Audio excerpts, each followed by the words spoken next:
Hello to my fellow glorious Gaians. Thank you for joining me, Amber, on my channel, Guidance Through Gaia, where I do tarot pick a card readings. Tarot pick a card. You ever have that where like you mix up the first letter um with the next word? Oh, I do that all the time. If this is your first time here, welcome. I hope that you find something that resonates today. And if you are a returning viewer, thank you for giving me another chance to read your energy. I do offer personal readings if you're interested. Just look for my contact information in the description box down below. Send me an email and I will send you a list of my services. Today, guys, we are doing a shadow work spread. So we are looking at what is the root of your situation. Okay, these cards right here, they are going to describe the situation that you are going through. So if you pick one and it doesn't really match what you're experiencing, then I would recommend you choose a different pile. Or, if there's if you're still just got that nagging kind of feeling, I know there are a lot of wonderful readers as well who have done more shadow work spreads than I have. But after we get the basis of what the situation is, we're going to be using tarot to look at what the root of that is. And my intention here is that, obviously the root is the root cause, right? But understand too that the deeper an issue is, the more layers it has. So when we're looking at the root cause, that's going to be a starting point for you to work on, like, how to kind of untangle whatever the experience is, the emotions, the behaviors, the perspectives. But it's very likely that the longer the issue has existed, the further spread it is, okay? But it's always good to have a starting point. So as you delve into one layer of it, you may find there's another layer and then another, but you're working through it and it slowly starts to dismantle the issue, right? Anyway, after we look at what the root issue is, we're going to look at how you can address this. Once again, this is just a starting point, okay? This is going to give you just a small snippet, a place where you can start to unravel the issue. Sometimes it's hard when we have difficulty or trauma to really know where the best place to begin is. It can be very overwhelming. So my intention here is just to give you that beginning piece, okay, to maybe make the process a little bit easier. And then after we do the tarot, we're just going to get a couple of supportive guidances from the universe with some oracle decks, okay? So we've got group number 1 with, that's 51, the flame. Group number 2 with 48 and the fault line. And group number 3 with card number 6, the mentor.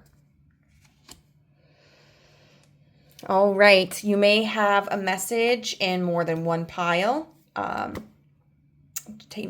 Feel free to take whatever benefits you and whatever doesn't, just ignore, disengage with that. All right, so I'll see you at your pile or piles.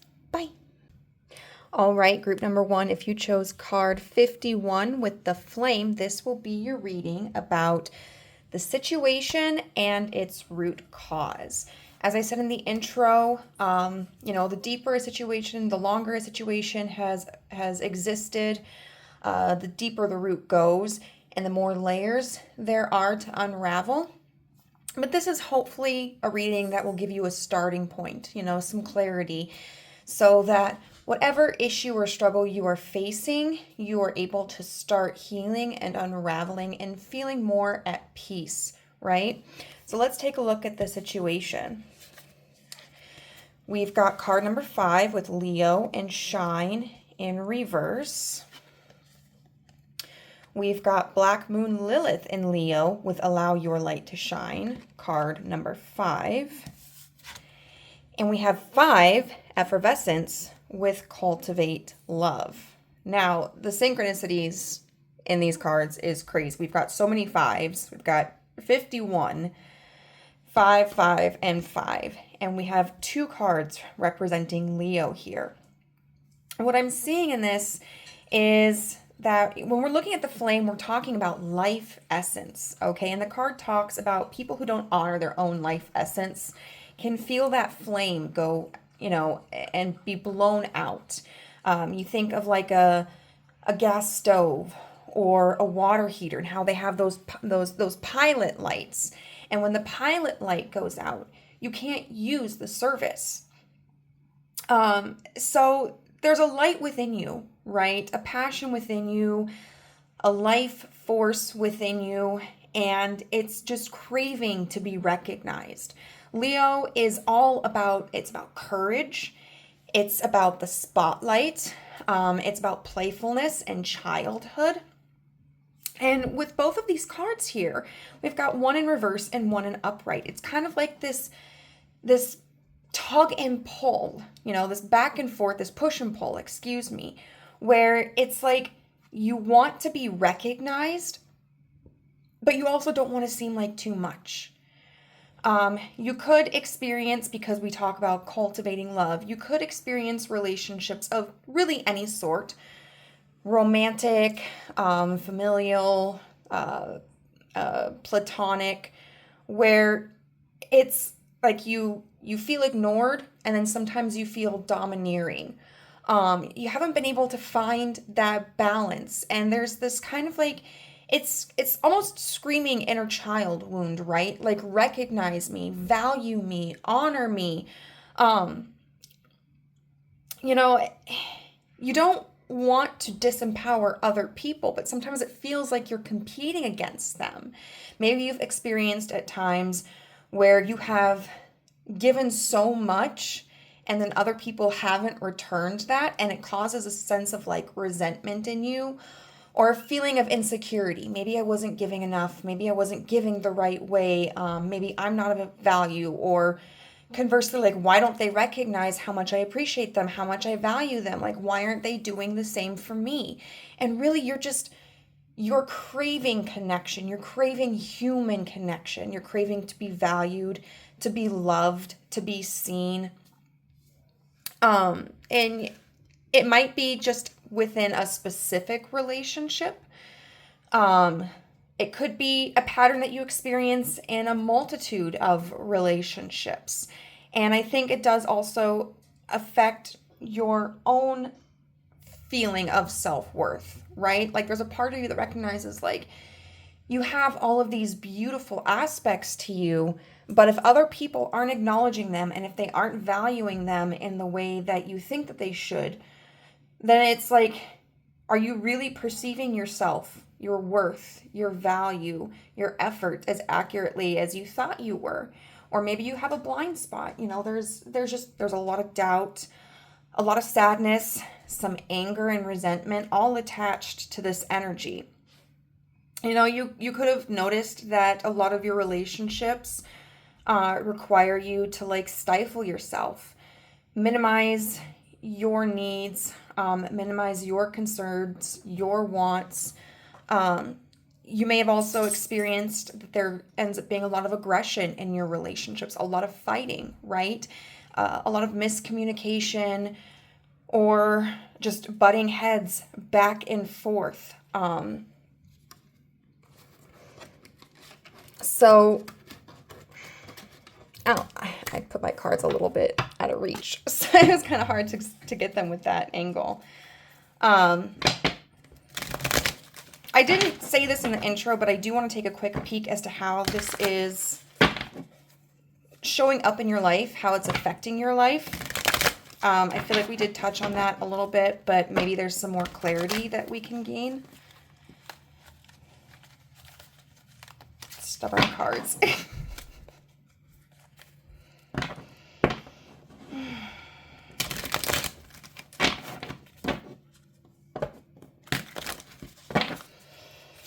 Okay, so how is this issue showing up in Group 1's life?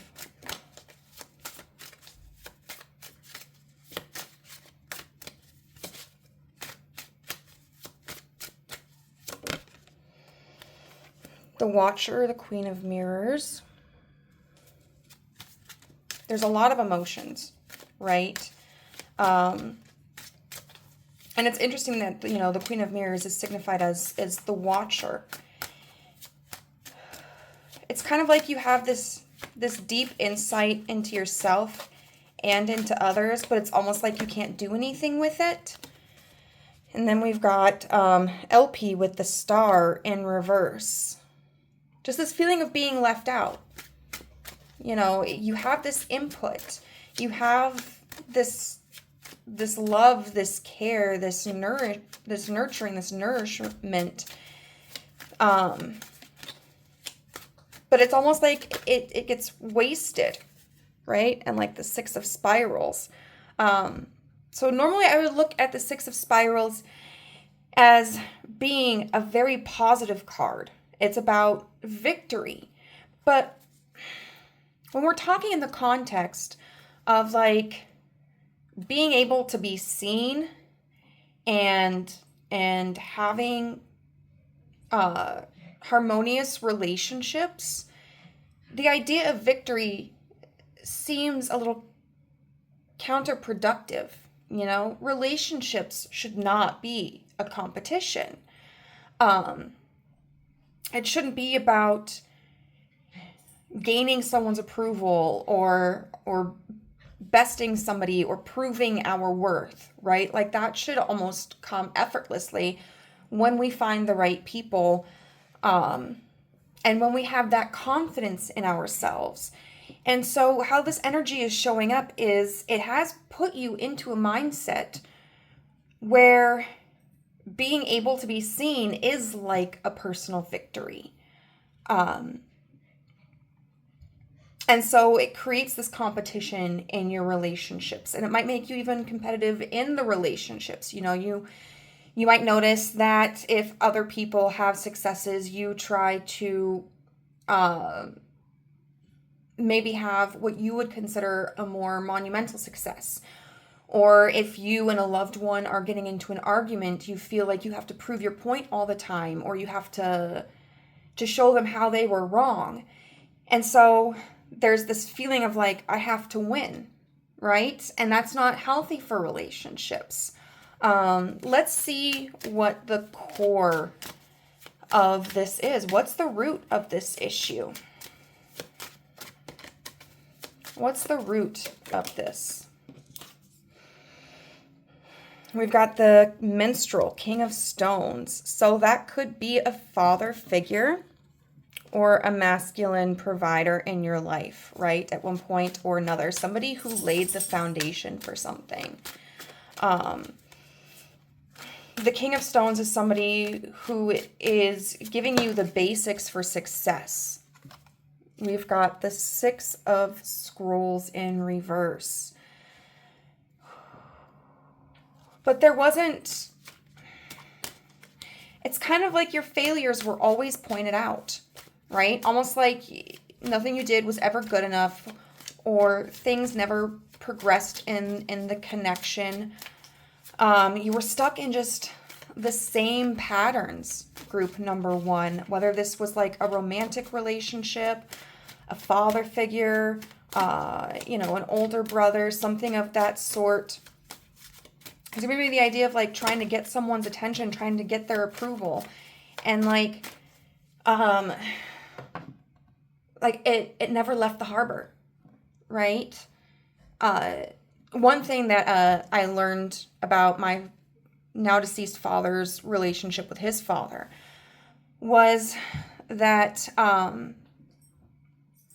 he struggled in his relationship with my grandfather, because whenever he would go to my grandfather with a success of his, something that he was proud of, my grandfather, who I always knew as like, a loving, nurturing person, but mind you, like I was his small granddaughter.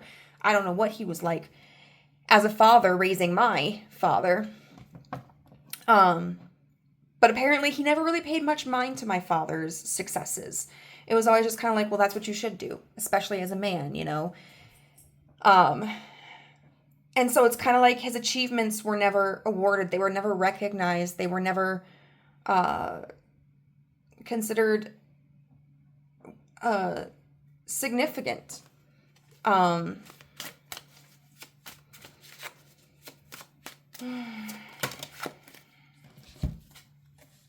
the Wheel of Fortune. And we talk about cycles, right? So this is something that's just kind of repeated for you. In this relationship with the minstrel. But it seems like you've entered into this cycle, this loop that you haven't been able to get out of. You've met the same kind of people, or you've maintained the same kinds of relationships. Or with each notch, that you presented to this minstrel, their attitude towards it never changed. They were either critical or nonchalant about it. I want to get more information on the Six of Scrolls in reverse. The Ace of Mirrors in reverse. You never got the emotional recognition that you were looking for. Either, as we talked about, there was a lot of negativity in how this minstrel, King of Stones, communicated with you, or it was almost like they were emotionless, right? And so you kept trying to be bigger, better, kept trying to do things to get their attention. And yet their behavior was never changing either.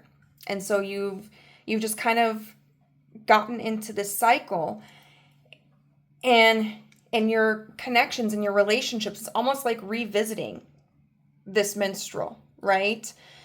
Like, if I can convince this person they're wrong, or if I can get this person's attention, if I can make this person appreciate me, if I can make this person love me, then it proves the minstrel was wrong, right? Or that I can overcome this pattern that started way back when in my childhood or in a previous relationship. It changes this cycle. But that's not really how healing works. What we earn today doesn't change the past, right? It doesn't change what this person did, how they treated you, how they made you feel. The only thing that changes the trajectory of your future is how you process things and how you show up for yourself and how you show up for others. So we're going to take a look at how you can address this issue. The Four of Spirals in reverse. I just keep hearing, I hear the word like dismantle.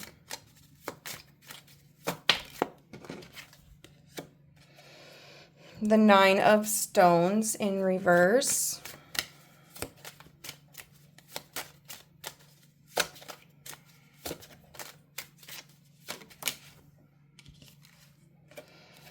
The Moon in reverse. How can group 1 address this issue? And the Three of Spirals in reverse. We've got Justice in reverse here. So first and foremost, with the Justice card being in reverse, that tells me that, especially with this particular individual, there's nothing that will ever balance the scales or gain you victory in this situation. This situation is past. This person might even be past, or you might not be in contact with them. It could be that they're just so stubborn that they wouldn't be able to change their ways, but also like what happened, what the foundation of the situation that built these insecurities, this competitiveness, this struggle with, wanting to be seen, but then feeling like you have to pull back your light. This has to be kind of left in the past. So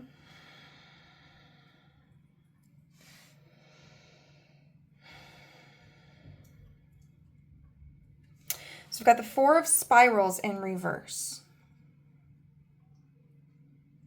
You may need to go back and really dismantle what your perspective of your home life was, or a significant connection. It's really easy to sometimes like minimize the impact our upbringing had on us. Like, oh yeah, my dad was really strict, or my mom was just never home.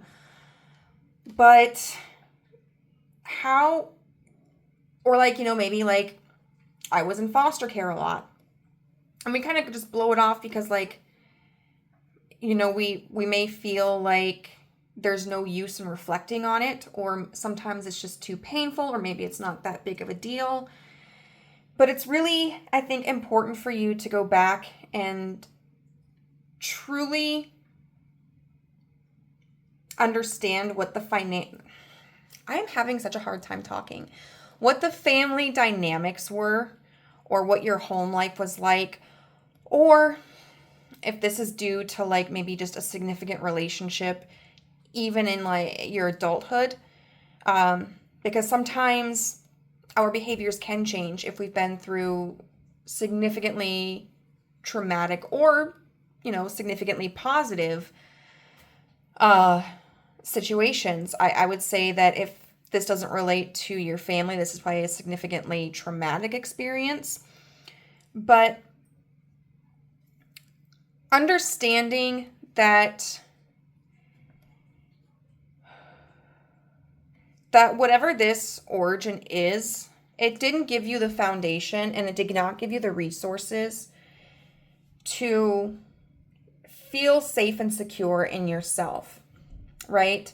This home life or this relationship or whatever this particular circumstance may be in relation to your life, it lacked. Okay, I don't even know if I gave you the bare minimum. And it might be important to go back and reflect on how other people were insecure, or how they may have had trauma that they didn't deal with, or negative habits, behaviors that they didn't know how to overcome. Because then you start to see that a lot of how people treated you had little to do with you. And it was more about what they were going through, maybe because of a loss of a job, right? Like for some people, that is just debilitating. They fall into addiction or depression. They can become very angry or, numb, despondent. Some people come from families where like there was abuse, there was neglect, there was no show of emotion. And sometimes they carry that on into like how they raise their families. And that doesn't mean that that's okay. When we look back at how people treated us, and we're not looking back necessarily to give them an excuse. We're just looking back to understand.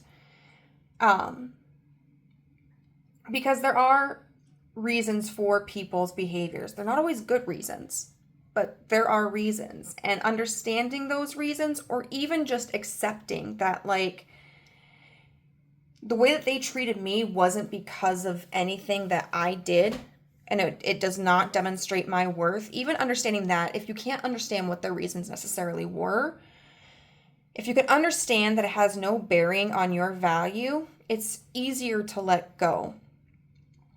I want to see what this moon in reverse is about. Definitely also look at your insecurities, because if you're holding back, or if you feel like people aren't noticing you, aren't appreciating you, look at maybe what you're insecure about. Do you feel like you're not good enough? Or do you feel like you have to prove that you have value? Do you cling on to relationships that are stagnant, where people aren't appreciative of you because it feels comfortable, it feels safe, it feels familiar? Why do you hold back? Or conversely, like, why do you try to thrust yourself into the spotlight? Like, what is it that makes you feel safe? What is the goal that you're trying to achieve? And why do you need other people to help you feel better about yourself, to feel more confident, to feel stable? I want to see what this... Okay, the healer in reverse with the Page of Mirrors in reverse. Under the moon in reverse. Try to avoid creating imaginary scenarios in your head. Make sure that you are projecting your authentic self, that you're being genuine with who you are, not who you think people want you to be. Remember to focus on the actions that people show you, instead of focusing on their potential.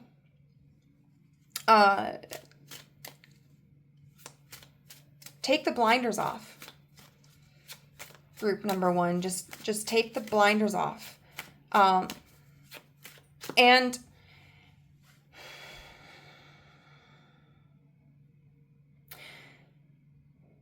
don't... I'm trying to figure out the word I'm trying to say. I'm trying to phrase something.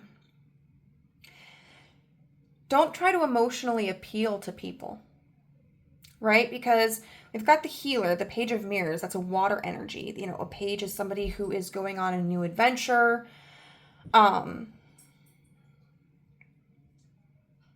Sometimes you look at the page as someone who's making an offering. Don't try to win people over through emotional appeals. It can be very tempting to do that, but just being upfront and being like, this is what I have to offer. You know, like, that is how you are going to find the people who will truly value you. You know, if we are trying to appeal to people's emotions, what we think that they want, try to sweeten them up, be super nice, hold back our needs, our wants, our critiques, our frustrations, that can be seen as a form of manipulation, right?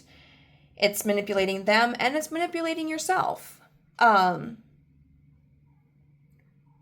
Like, the people I've had in my life for 20 years, my best friends, they have seen the ugly sides of me. And it's not to say that I don't work on myself or that I don't take them into consideration, right? I know that there are times when I'm frustrated and, like, really there's nothing to be frustrated with. But I also don't compromise myself with them in ways that make me uncomfortable. Like, we have boundaries that we respect with each other. That's how the friendships have lasted that long.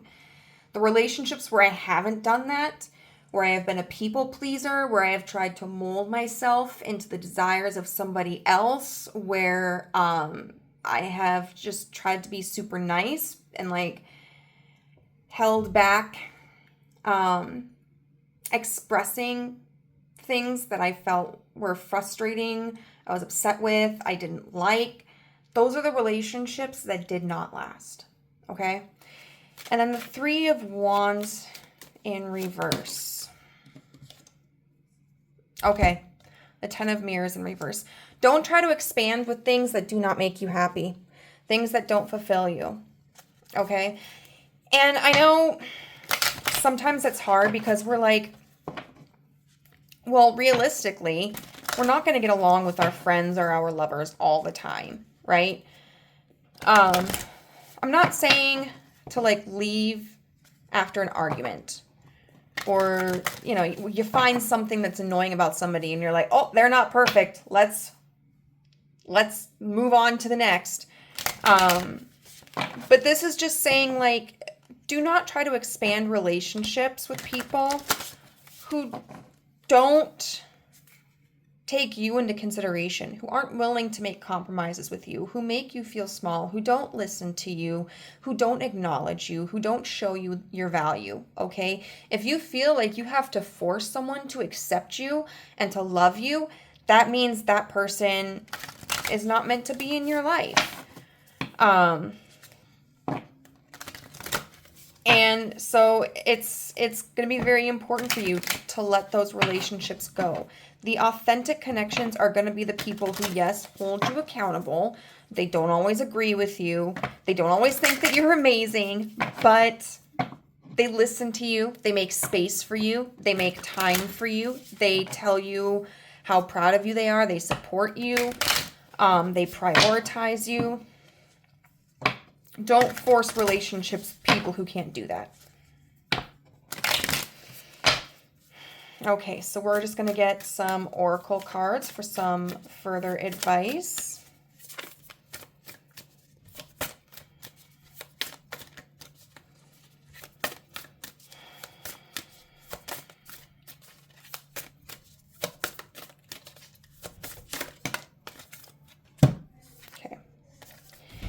We have friendliness. Whenever I smile, I make someone's day better. What a cool way to buy happiness for free. Today, I will remember what an awesome power I hold, and I'll take joy in improving lives simply by giving away grins like crazy. Note, in a pinch, money will also work.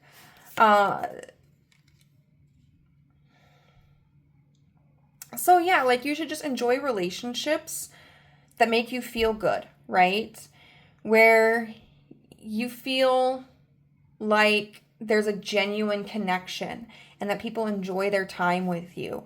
If people are not being friendly with you, if they're constantly picking fights with you, if they are prioritizing, only themselves or other people and they're leaving you out in the cold all the time, like that's not the kind of connection that you want. And then peacefulness. I have a peaceful, tranquil, and untroubled heart. This is where I choose to spend my time. I can bring guests, but any person, thought, or event that brings drama or chaos is not invited. My heart is a special property, and I'm going to keep it that way so we can all keep enjoying it and I can get my security deposit back.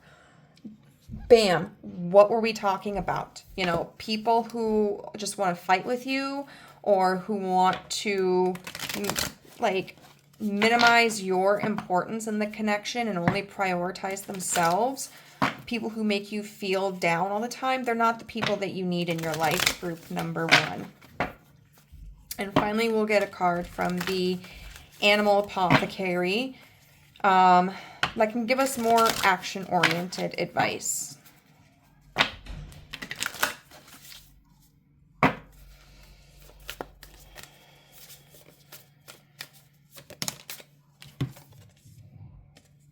Transformation with card number 42. I love that. Let's look at the book. I think that might be the last card. No, almost. Phoenix. A phoenix is an ancient bird that will burn himself every few hundred years to be born anew. He diligently builds his nest with cinnamon and frankincense. Then, with one clap of his wings, he ignites his nest into a blazing fire. He endures a night filled with roaring flames and insurmountable pain. When the sun begins to rise, he too emerges from the ashes more brilliant and mesmerizing than the human mind can fathom. Phoenix comes with informative medicine. He says you also are on the verge of a total transformation. Although you may still be living a current reality that your past self manifested, the medicine of this card foretells a profound change is approaching. You are in the space in between jumping timelines. This timeline is your transition from an old version of yourself into the new and evolved version of yourself. Do not get caught in the trap of believing your current reality defines what lies ahead. It is very possible you are projecting old, limited beliefs on the situation. Trust that all your effort over the last months and years are in the alchemical process of manifesting. You are now in the moment before you shift into your fullest self. You must believe the highest version of yourself is waiting and ready to be self-actualized. Absolutely. So you're still clinging on to this past connection, right? And what it made you feel a relationship was supposed to look like, and how you were supposed to value yourself. But it's time to let this go. And, for me also, this phoenix, and it talking about, the phoenix feels excruciating pain and then it's reborn. You're going to need to do some hard work. You're going to need to really delve into those old wounds, dealing with your self-worth, dealing with your value in relationships, the kind of people you want to attract, the people who really established this insecurity and this need for this need that you feel you have to prove yourself. And it's going to hurt and it's going to suck and you're going to have to let yourself feel it. If you don't want to do that process alone, which is understandable, I would highly recommend reaching out to a professional. I know that can be costly, but there are communities where they can offer like sliding scale fees, or sometimes like a church. I'm not religious, but this is a wonderful thing that some churches do. They will sometimes team up with counseling services that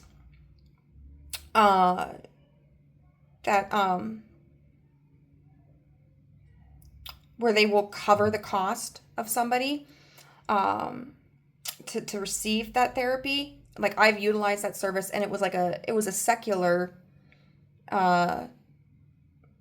counseling service, but a church did pay for part of my counseling. There are also some really wonderful learning materials that you can utilize, YouTube videos, articles, books, workbooks. If you do decide to utilize media, I would highly recommend you just do your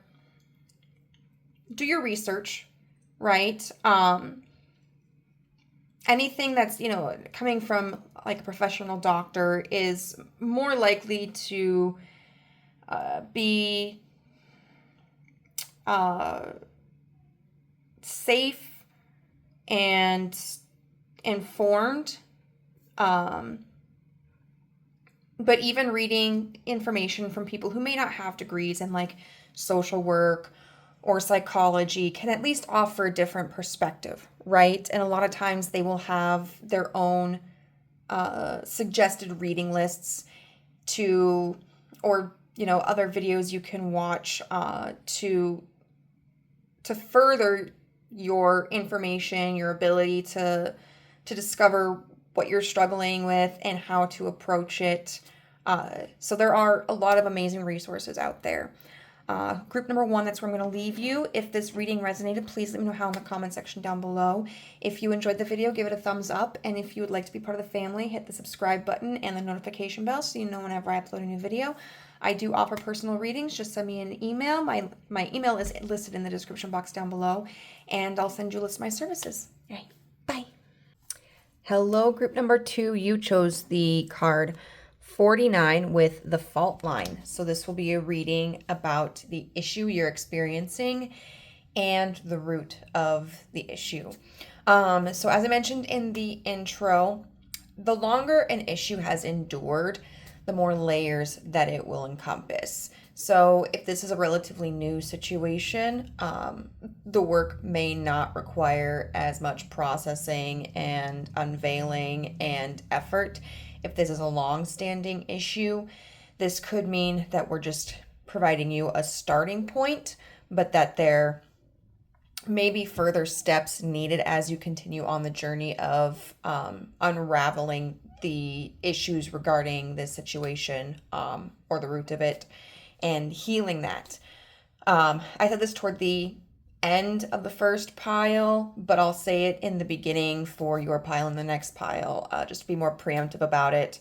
Doing shadow work is a very difficult process, and if it's an issue that holds an extreme amount of weight for you, or if doing things like shadow work or like self-therapy is relatively new for you, I would encourage you to seek out the help of like a professional or somebody who has, in your opinion, a lot of wisdom, or look at various resources. You can get some for free, like, there's the library, there's YouTube, podcasts. I would always encourage you, though, to kind of vet your sources so that you know what experience the person you are listening to has, and what weight it has on the healing process, right? Like there's a lot of pop culture like therapy out there, that isn't necessarily helpful or beneficial. I think on one hand it's useful to listen to other people's perspectives and experiences and what's helped them.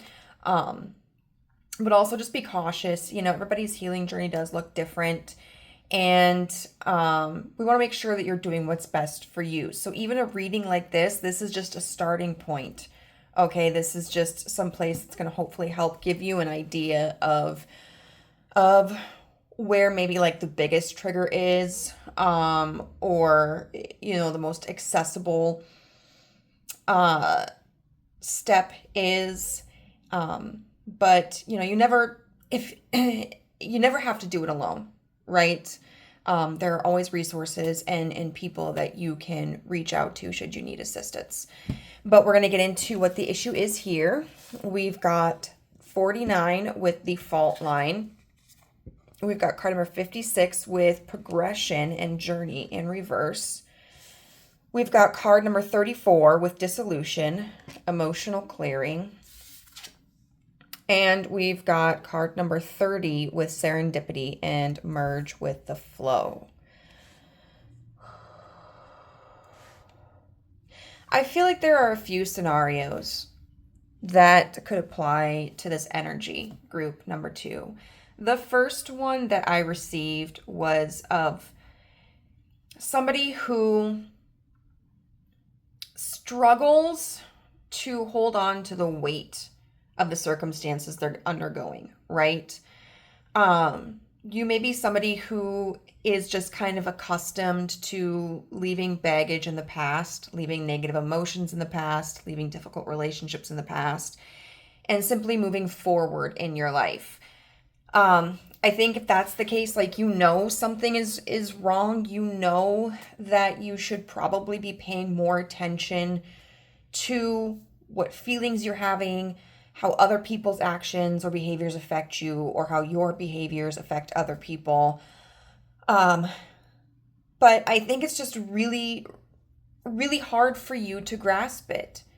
You don't maybe experience grief in the same way. You may not linger on issues in the same way that you see everybody else doing.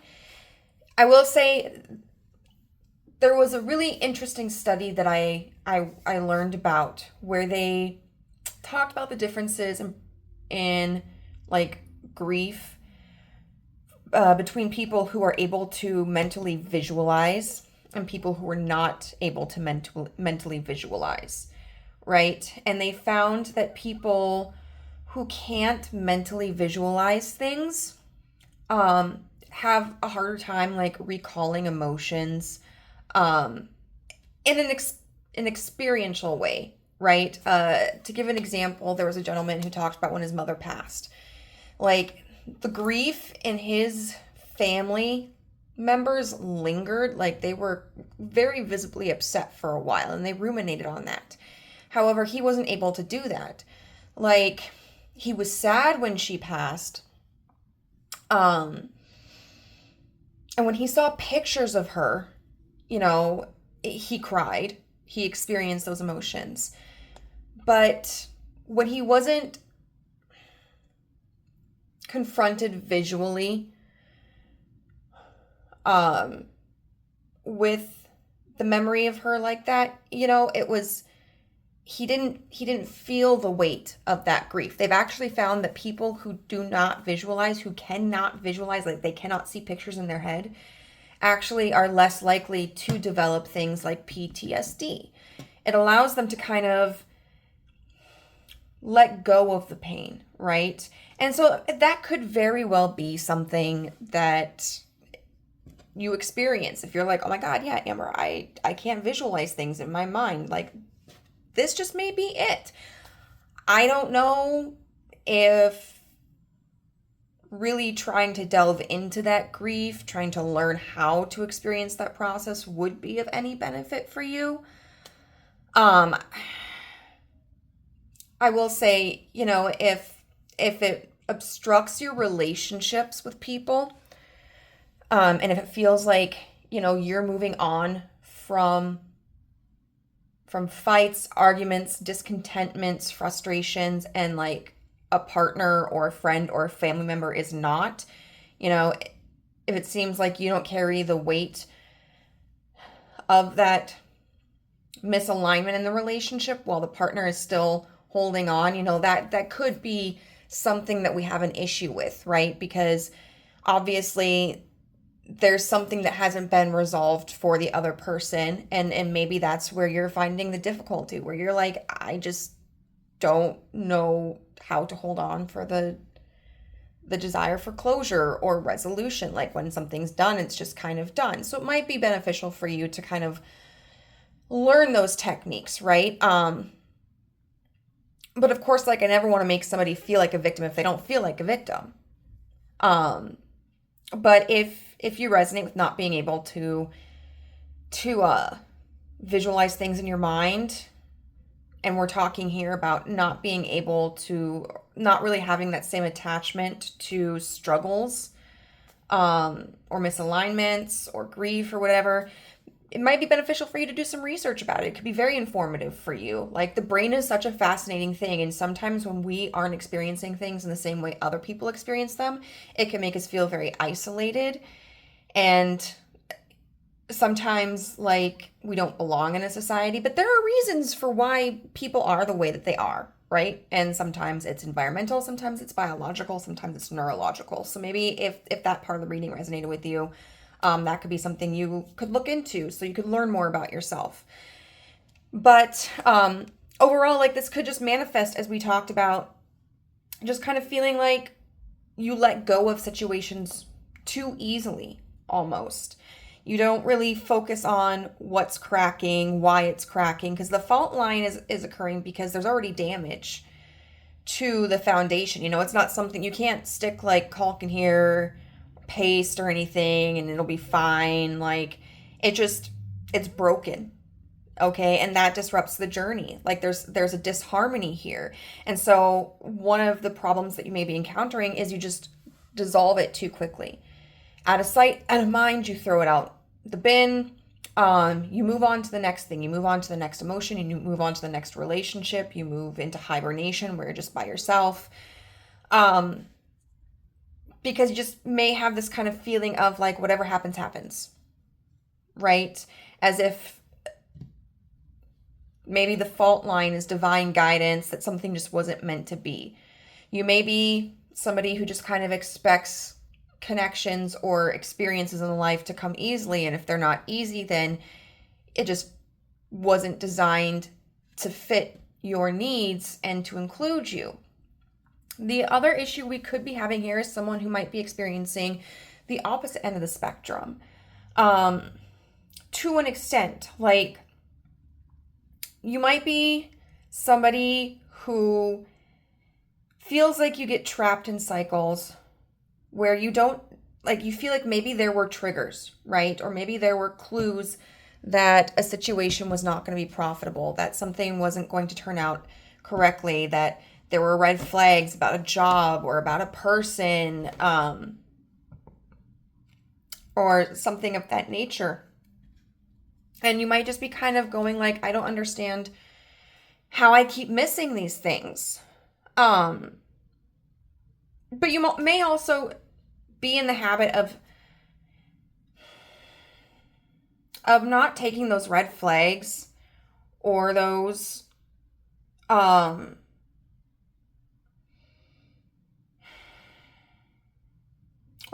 breaks in foundation, those breaks in connection, those disharmonies, for what they really are, which is just kind of an indication of like, this is not working.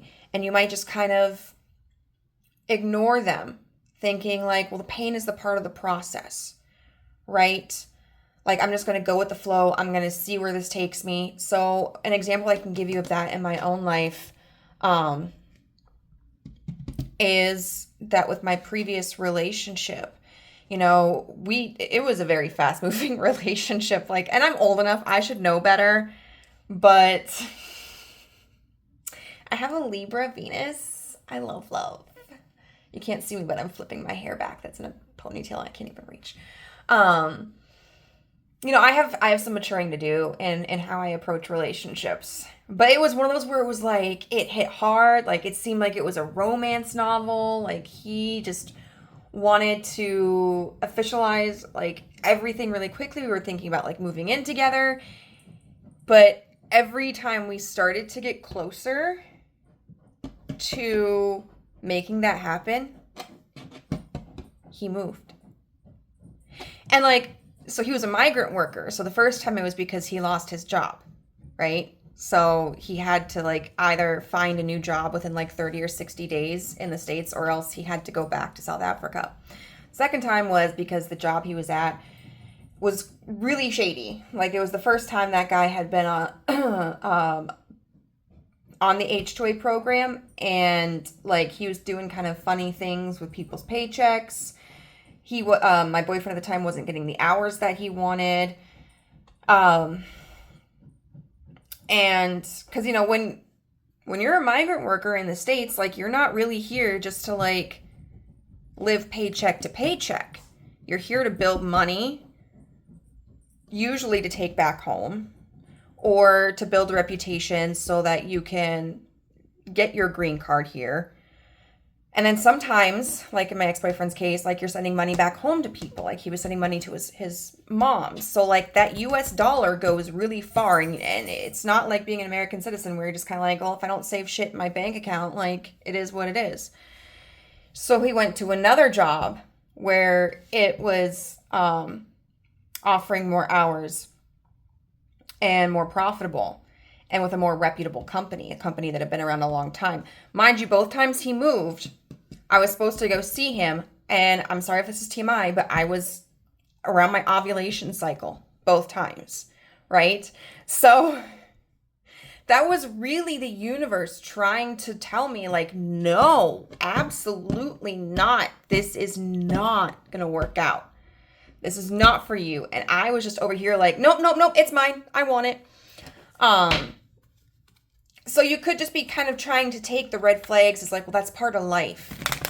That's part of how stuff is. And not really seeing that it's an opportunity for you to look and reflect and go, oh, is this aligned with me?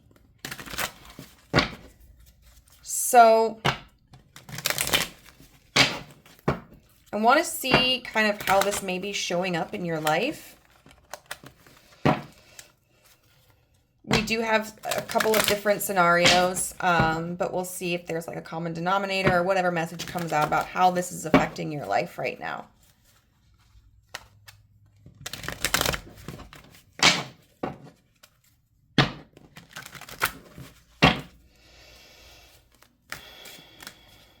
So how is this situation showing up in group's life? How is that affecting them? Okay. We've got the divine child with the Hierophant. That can be talking about staying in commitments or adhering to tradition. Okay, it's a very strict sense. Like, we don't deviate from the Hierophant. The Hierophant, like, kind of dictates laws. We've got the Strength card. We've got the Eight of Stones. And we've got the Ten of Stones. And, like, all of that seems really strong, right? Like, these are all upright. They're talking about foundation. They're talking about building and about creating stability, having wealth, having faith. But it's almost as if it's in the wrong things. Okay, because you cannot build a house on a fault line. Are you kidding me? I do not live in an area where we have earthquakes. At least nothing substantial.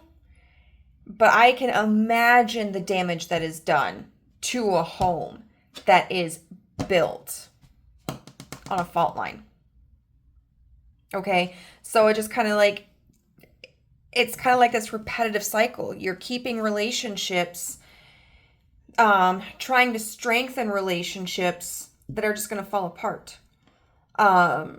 Or you're continuing the same cycle that's going to always have the same result. When you have this situation and you persist in these behaviors, all it's doing is it's reinforcing that behavior. But the situation, like the outcomes don't change.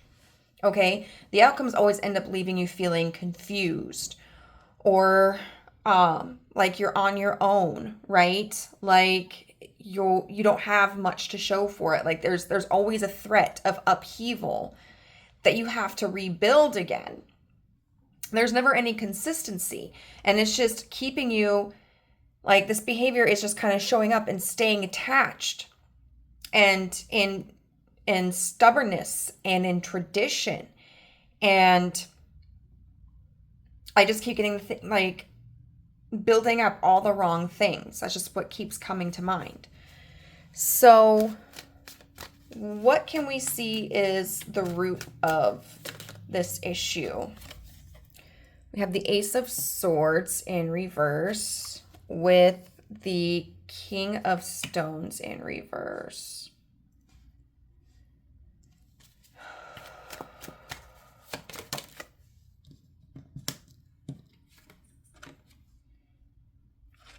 The Page of Mirrors in reverse.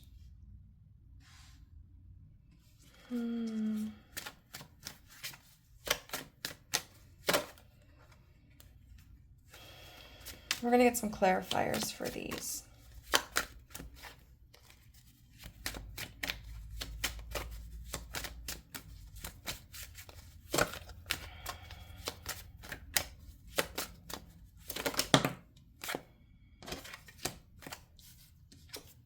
Okay, the Nine of Scrolls in reverse.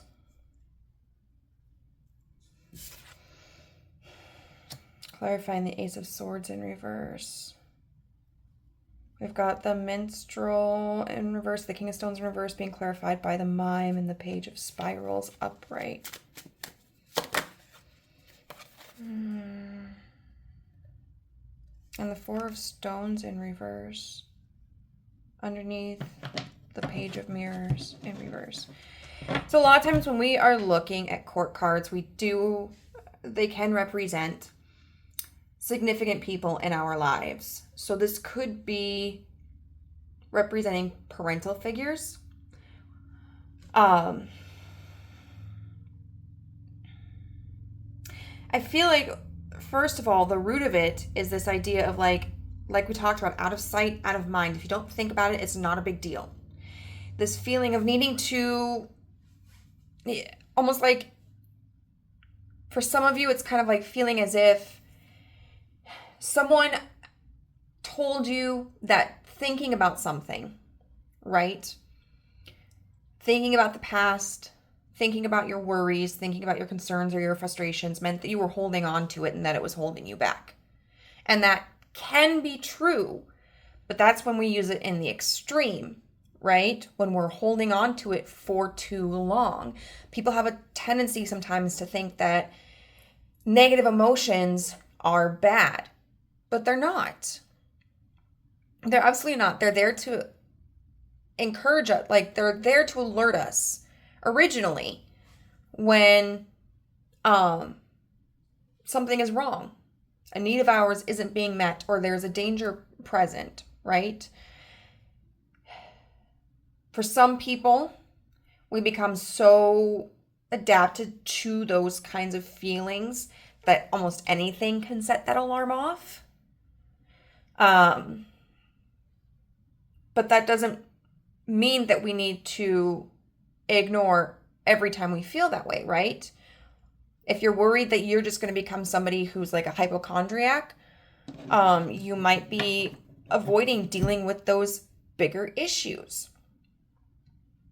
Just thinking like it's better just to move on. I have an aunt who, like, her sister is a hypochondriac. And so my aunt has always been like, so self-sufficient and so hyper independent because she wants nothing. She doesn't want it to be anything like her sister. She's afraid of being a burden onto others. But there are times when she really needs to slow down, and she needs to let other people help her. Like, we're all getting older, right? Sometimes people just genuinely want to be there for you, even if like you don't need the help. And sometimes you need the help and people just genuinely need to be there for you. For others of you, it may just be like you were never taught the seriousness of these issues. You might have this confusion because you're like, I can sense something isn't working, but I don't know what it is, because you may not have ever had a healthy model to demonstrate how to resolve conflict, how to compromise, how to express your needs, how to notice when something is better left in the past versus when something is worth working on. So you don't focus on it because you don't know how to do that. You were never taught how to do that. Others of you, it's just like we talked about, trying not to get too far in your mind. You may feel like it'll hold you back or that things can't be repaired, so it's best to move on to new things. Or if you're somebody who kind of stays in connections or situations where there's a bunch of red flags popping up, things are always kind of going wrong, and it's like, it's like the dog who's sitting in a house on fire and he's just like, I'm fine, it's fine. It's kind of like you feel that you need to suppress the worries and just put on this face. But there's the song I heard the other day by Rob Thomas, and it was like talking about how we can't always be happy. Sometimes it is just hard to be happy, and it's okay to accept that. Like, it doesn't have to be the end of the world. Sometimes days are just rough. But I feel like you may feel like you have to wear a mask. You weren't allowed to express your emotions. You weren't allowed to show sadness or grief or anger or confusion or fear. There may have been a masculine figure in your life who just kind of hopped from project to project. They may not have had a steady job most of their life, especially like if this is someone you grew up around who was like an adult figure. You could have just kind of seen them hustling all the time or transitioning a lot, moving from one job to the next, moving from one relationship to the next, moving from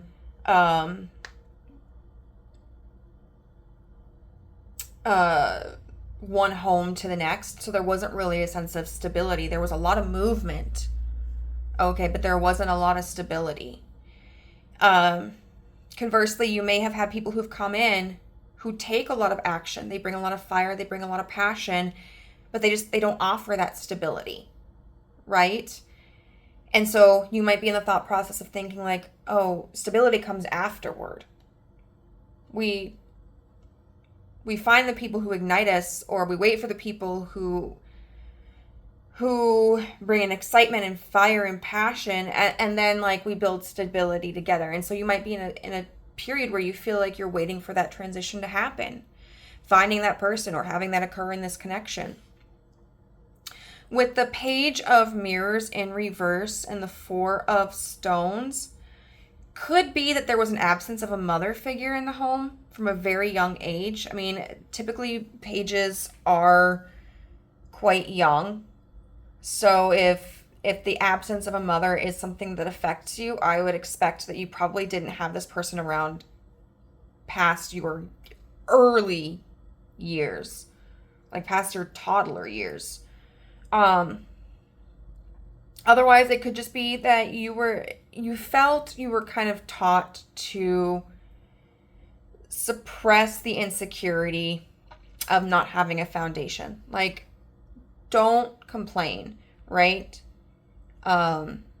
You're hungry and we don't have food, don't complain about it. You're not making enough money at your job, don't complain about it. You don't like sharing a room with your sibling, don't complain about it.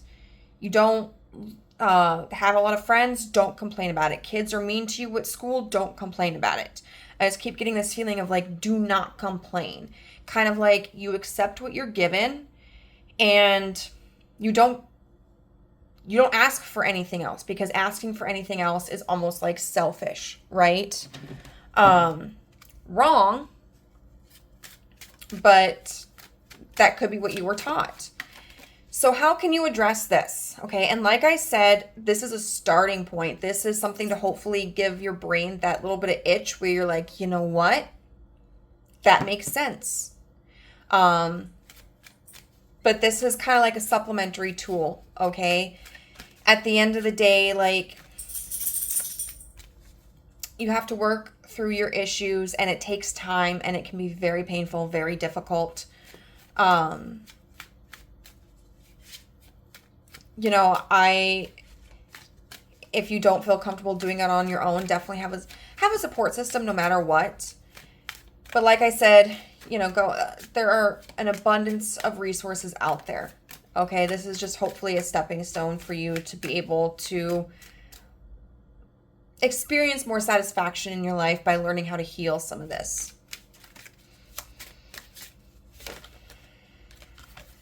Okay, the Eight of Scrolls in reverse, which is funny because that talks about letting things go. Which is also kind of the problem that we're having. The Page of Stones in reverse. Problem that we're having is potentially letting things go too easily, but we'll get more into this.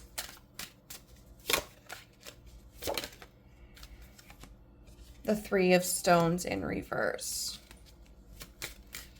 Let's get some clarifiers. We've got the Green Man. Oh, the Two of Stones, the Illusionist with the Knight of Stones, and then we have the Sorceress, the High Priestess. Okay. So first of all, take a look. Why do you feel so disempowered? Because a lot of this here about letting go of things from the past, right? Because there's no point in trying to address it. It's just best to move on or just let things be. They'll kind of smooth themselves out. What is making you feel disempowered? Group number 2. That's a question that you really need to ask yourself. And then it's going to be very important for you to practice behaving empowered. Okay? Taking that initiative. Expressing when something makes you upset. Expressing something that you want to do. Claiming what goals you have in your life. Going to a friend or a partner and, you know, saying like, okay, how do we resolve this? Taking accountability, checking in with people. A lot of this behavior comes because it feels like letting go is the best thing to do, right? Like you're more evolved that way, or you're just like trusting in the universe, or you're keeping the peace. The reality is a lot of it comes from feeling like you don't have control. So you really need to delve into why you feel like you don't have control and how you can give yourself that control. Nobody else can give it to you. Only you can. And then it's very likely you're going to need to put yourself into positions or take the opportunity when it arises to practice that control, okay? The next thing, how you can approach this is don't make any offers until you're balanced, okay? So this could be if you're stuck in a relationship where things are just kind of chaotic, you may need to take time and go, I need time for myself. okay? Or we cannot progress with this relationship until some things are sorted out. There needs to be more balance. Like if you're planning on getting married to somebody, or you're planning on moving in with them or becoming committed to them, this is this is a sign from the universe saying stop. Okay? Rewind, pause. There are some things that need to be corrected within yourself and within the relationship before this becomes any more serious. This is also telling you, for those of you where you may move on too quickly, into situations or into relationships or opportunities, don't accept the new opportunity. Don't accept the new relationship until you've done some work to balance yourself. Do not move into the next thing. I know it's reflex for you at this point, but part of healing and growing means resisting those reflexes. And it sucks at first, but the more you practice it, the more easy it gets to be. And you can behave in a mindful way and in an intentional way instead of in a reactive way. Okay? And then, if this is about feeling worried about red flags that you keep missing in relationships, this is like, take your time. Make sure there is balance in the connection, group number 2. Don't just jump into something because it's the first thing that's offered, or because the person is exciting, or because you don't want to be alone. Make sure it's really what you want. Okay? Like, what are you looking for in a partnership? What are you willing to give in a partnership? Ask the tough questions. Get to know that person. Spend time with them. And go slowly. And then recognizing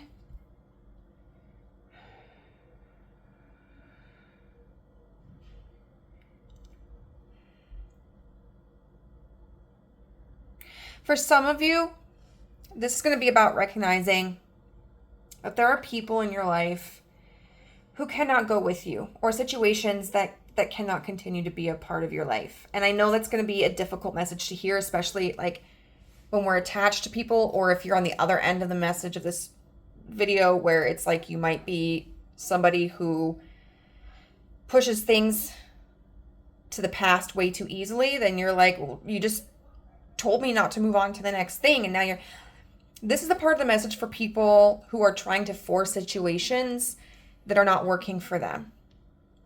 Okay, there's a possibility that situations or people that you are involved with right now, or that you may be stuck on from the past, are just not meant to walk with you on your journey because they're not compatible enough. They're not willing to cooperate. And that in order for you to be successful, like, you have to follow your intuition, you have to follow your guidance, and you have to trust that, like, I mean, look at these two birds. I didn't even think of it when I laid this card. Can you even see? Yeah, you've got like this black crow or raven, and it's going this way, and then you've got this white dove, and it's going that way, right? It's like two halves of a whole being met. You're being guided to something greater. But that requires you taking the initiative to set up boundaries and to create stability within yourself. That's how you're going to get there. Stop ignoring the red flags. Stop delegitimizing what your needs are. It's not just part of the process, okay? It's a process that you are helping to facilitate so that it's continuing in a cycle, and it's never going to get better unless you put your foot down. For others of you, where this is dealing with like moving on from projects too quickly, is there a message here that applies for this? The Two of Mirrors in reverse. Oh, okay.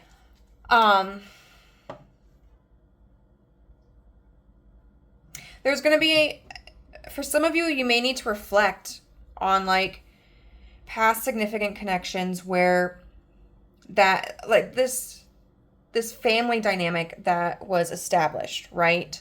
If that resonated with you, you're definitely going to want to take a look at, if possible,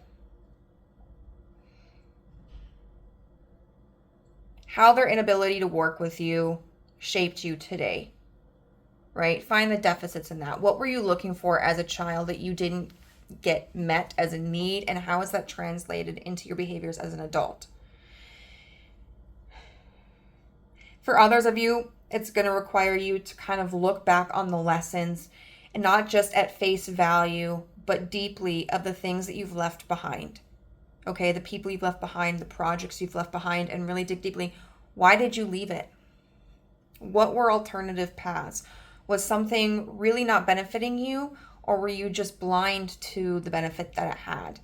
Okay, were you really just going with the flow, or were you putting on a mask, setting up barriers? There's a lot of reflection here about the reasons why things failed and what potentially your part was in that failing. Okay, so let's get some guidance from the universe. No judgment. I release myself from any and all judgments. I find my inner critic, call it into my office, and tell it to take a vacation. As it leaves the room, I let out a sigh and begin to enjoy the joy of simply being. Who hired that guy anyway? That could be part of the reason why we've avoided working on this issue. You know, we're scared of rejection, even rejection from ourselves. Like, we don't want to feel badly about ourselves. Are you kidding me? But this is what's going to be important for the growth, is giving yourself grace and going like, I need to look at my behaviors. I need to look at how I've let the past affect me. You know, why these behaviors have developed, how I've behaved in the past. And I need to look at how it's affecting me now and what I can do differently in the future. There's this advertisement where this guy is like, you know, I tell people, look at what you're doing, and is what you're doing working for you in your relationships, in your career, in your self-esteem? Because if it's not, you know, something needs to change. Understand that this is your first time living this life, right? Whether we believe in reincarnation or not, this is your first time living this life. And especially when we aren't given the resources on how to handle conflict or relationships that are chaotic or stagnant, process emotions, problem solve. When we're not given those resources, it's really hard to learn them as adults. Okay? And so just be like, approach this reflection and this practice with kindness towards yourself. You're not here to judge yourself. You're here to improve. You're here to grow. You're here to find more fulfillment. Okay? And let's get one more card. Almost there. And we've got the fox. All right? So foxes are playful energy. They're also a little deceptive sometimes. So I feel like, you know, with this ray coming back out, like you're so close to breaking out of that deceptive energy, whether that's a deception within yourself or deception of the environment, of past experiences. But it's card number 44.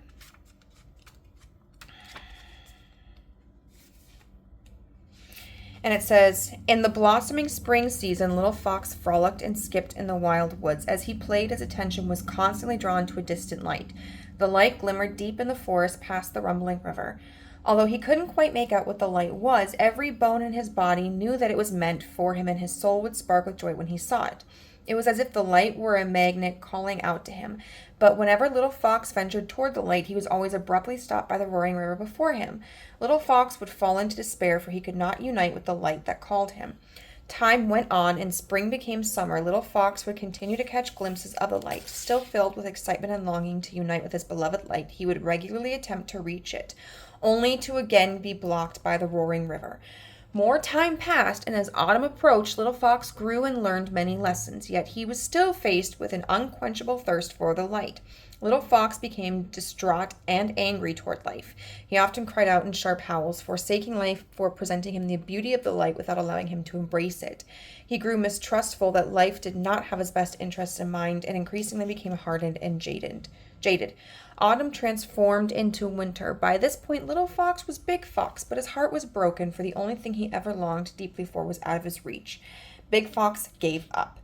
During the early winter months, Big Fox did what he had to do to survive, but he had a hole in his heart. He walked with his head low, for he could not bear to look up and see the out-of-reach light. One night, as Big Fox lay asleep, snow began to fall. When Big Fox awoke, he was taken aback at this new element he had never experienced.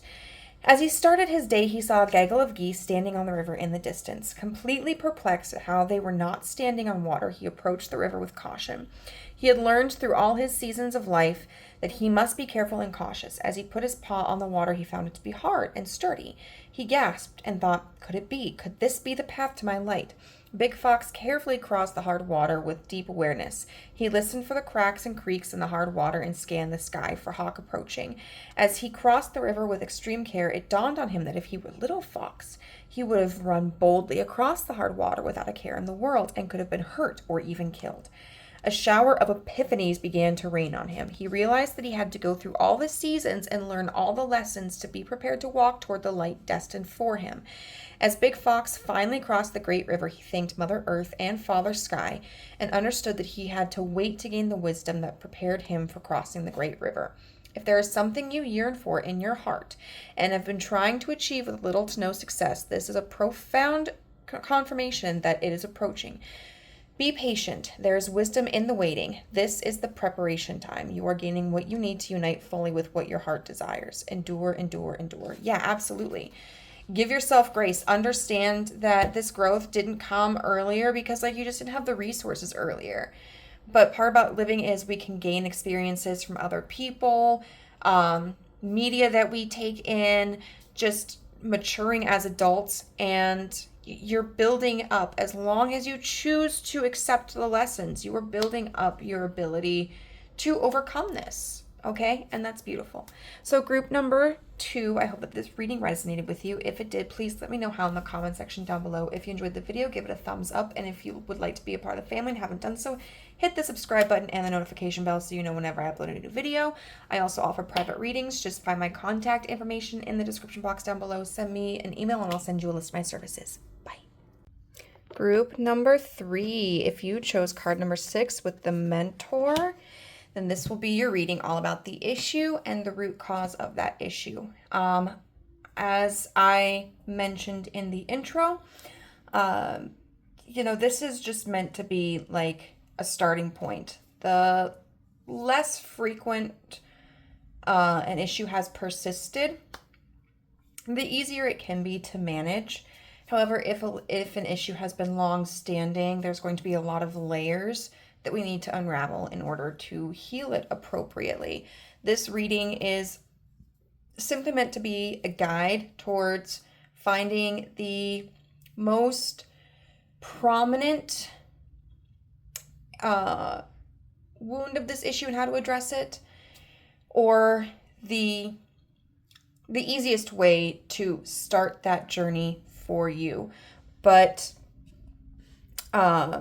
be prepared potentially for it to be something that requires patience and persistence, okay? And a lot of ups and downs. Also, puppies. I mentioned this at the very end of the first video pile, but I will say it in the beginning for this one as I did with the second one. When we do things like shadow work or therapy, a lot of times it can be very overwhelming.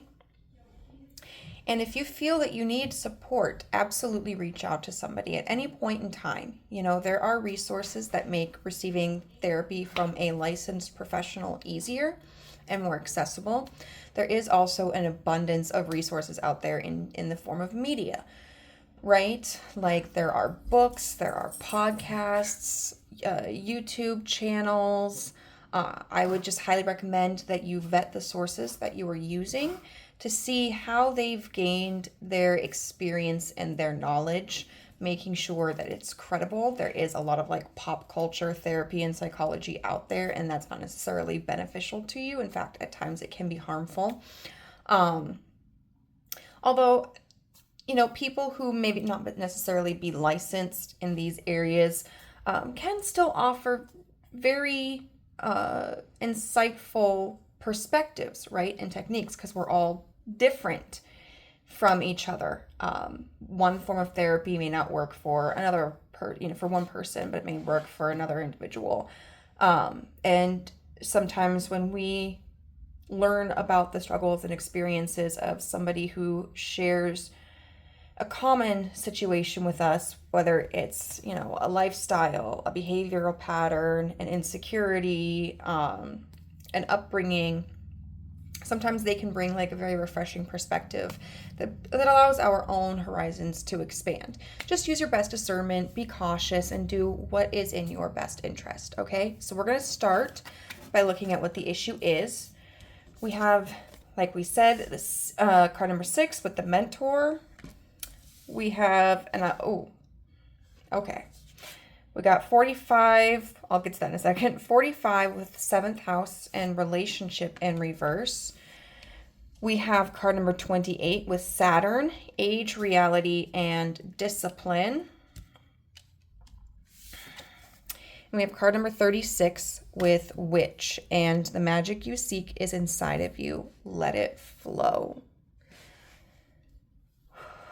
Okay, I did notice here with 36 and 45, those break down to 9, and that talks a lot about independence. The reason why I went, oh, is because I was thinking this kind of reminds me of, you know, the Battle of Hogwarts. Like, do not stand J.K. Rowling on this platform.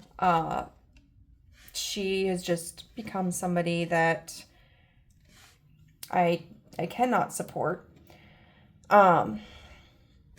And it's, you know, one of those do not meet your heroes kind of thing. Somebody who taught so much about acceptance and stuff just became somebody who was not that kind of person. But that's still a very prominent part of my childhood, right? The literature in Harry Potter that she wrote really stands with me. So I'm thinking of like the Battle of Hogwarts. People coming together to fight against tyranny and prejudice and repression. And then I was saying the mentor, and it made me think of Dementor, right? Things that like suck the happiness out of us. And the only way to combat that is by like a pure memory that allows, like a pure memory of happiness that allows us to summon a Patronus, you know, a creature of light. What I'm getting from this reading is you have taken on a position of authority. Okay? And it's one that I feel that you feel you've earned. You feel that you have some deep insight into something. Could be also that you, or let's also say you could be dealing with somebody like this. Either or. When we're doing shadow work, these can be kind of like triggering messages. I'm sorry. You know, I'm just saying what I see. I know I've heard things about myself sometimes that I don't always appreciate. And so do with it what you will. If you don't feel it's valid, you don't have to accept it. But this is all about growth, and sometimes growth comes from difficult places. But you either could embody this energy, or you could be connected to somebody who has this energy, right? Somebody who feels like, because of the experiences that they've had in their lifetime, because of their age, that they have a deeper understanding. And there's the sense of placing restrictions. This could be institutional restrictions. It could also be restrictions within a relationship, like, you know, a relationship between a parent and a child, like even if the person is an adult child. Restrictions placed in friendships, in romantic partnerships. And either way, there's this feeling of, I'm getting from Tangled, you know, like mother knows best, right? Whew. So it's almost like Either you or someone that you know feels that they know how to fix a connection or fix an institution. They know what boundaries need to be placed. They know how to nourish it. They know how to nurture it. They know what puts a situation at risk. This is somebody who is very linear, black and white. There's not a lot of gray areas. And it's a very stubborn energy. So if you're on the receiving end of this, it could be like, this person doesn't realize how they're suffocating me. But if you're on the giving end of this, it could be people just don't know what's good for them. Or, I'm setting these boundaries, and if they don't like it, they can leave.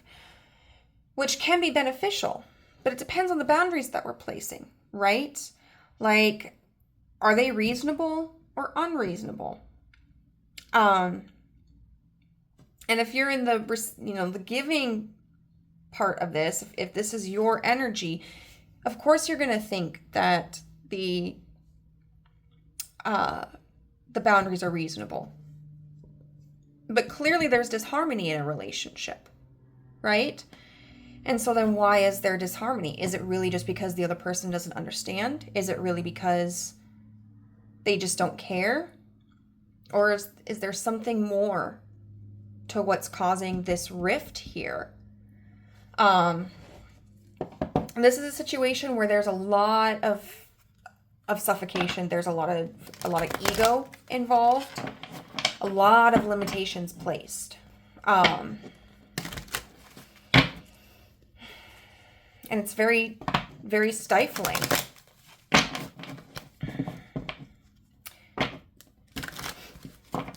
And it could feel like,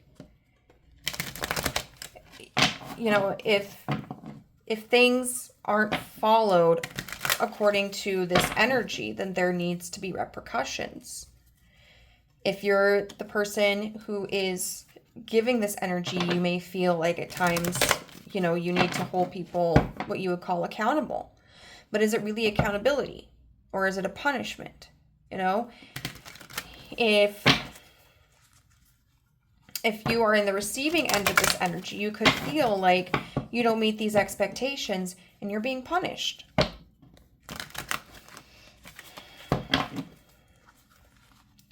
So let's see how this is showing up in your life. The Ten of Stones in reverse.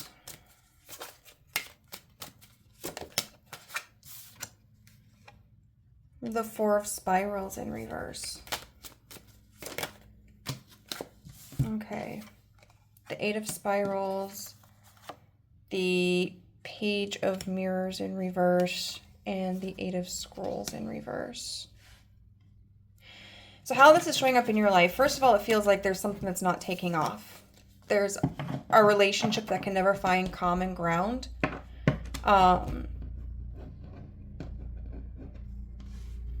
So maybe there's no ability to find harmony in the home, build a home together. Maybe the two of you have just kind of stopped interacting. You don't communicate with each other. You don't hang out together. You don't spend time together. This could be that a business or a project just hasn't taken off. Someone here is like, this is exactly how it has to be. And another person is going, I don't think that's going to work, or that doesn't work for me, or I think this needs to be changed. And so because there's all this conflicting energy here, something isn't even able to get on its feet. Haven't been able to launch it. It's not getting any business. It's not getting any visibility. And there's a lot of fast action here. A lot of, I would say, high tempers running. Probably a lot of fighting. And really, people are just kind of letting loose, saying exactly what they mean. No holds barred is what I'm hearing. Anything that's been pent up, any thoughts that have been pent up are like all being aired out. And for some people, it's kind of like a feeling of not even considering something. Not being bothered by it because we know what's best, right? Or feeling like our position isn't being considered. Feeling like we're not being taken seriously. Okay, so we're going to get into what the origin, what the root of this issue is.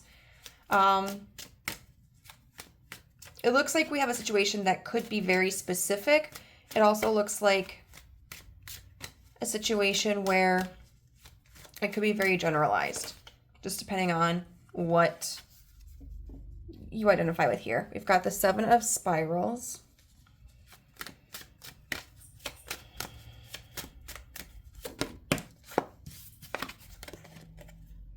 We've got Justice in reverse.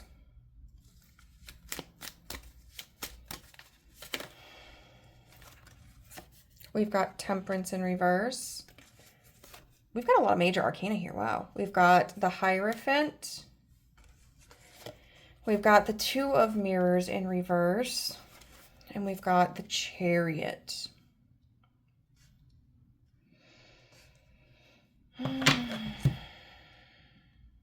Okay, so let's try to do this in a way where we dissect each situation independently. If this is where you are feeling like you are being ignored or locked out,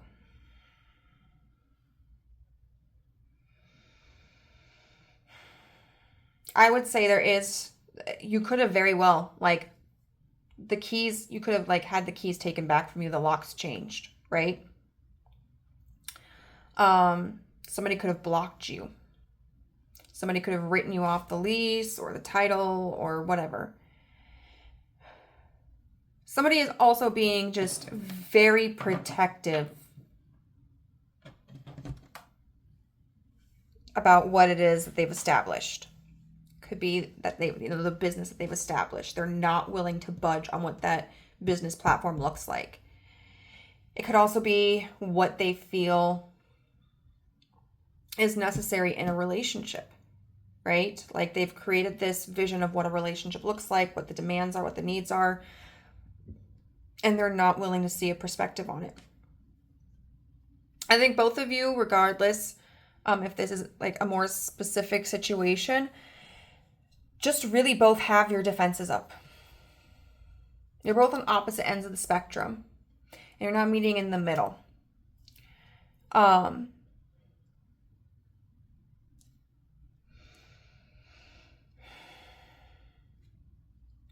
There's a feeling of unfairness here.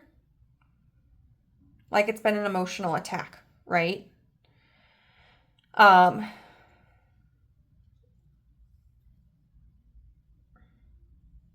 Someone's feeling emotionally wounded. And they feel like it was personal.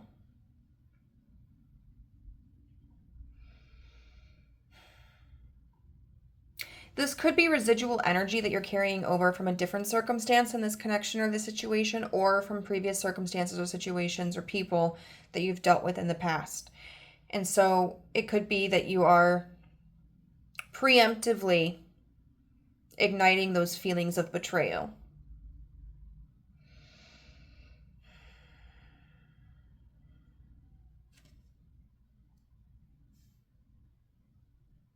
And if there was a breakup, that's a big reason why you're experiencing this. You know, breakups can be hard. They're messy. And especially like if you're in no contact or the wounds are fresh or it's just hard to communicate with each other, it can feel like the other person doesn't care or that they're doing things to intentionally hurt us. But emotions, volatile emotions, are really taking control here. You may have a habit of being emotionally reactive. Which, hey, me too. Same boat. but kind of making decisions based upon how you feel at any given point in time.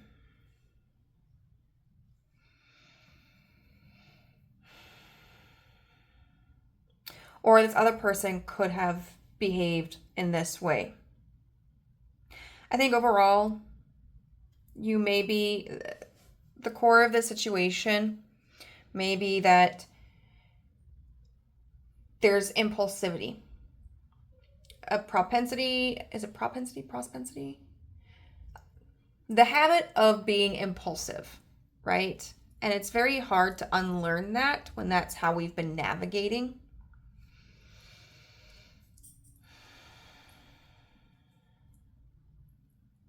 But overall, there's this feeling of like having to protect something, and you can't trust somebody else, or they can't trust you, or situations can't be trusted. And the fight or flight mode, right? Just instant. Now, for those of you where you may be in the energy of giving this kind of energy, where you feel like you have the answers,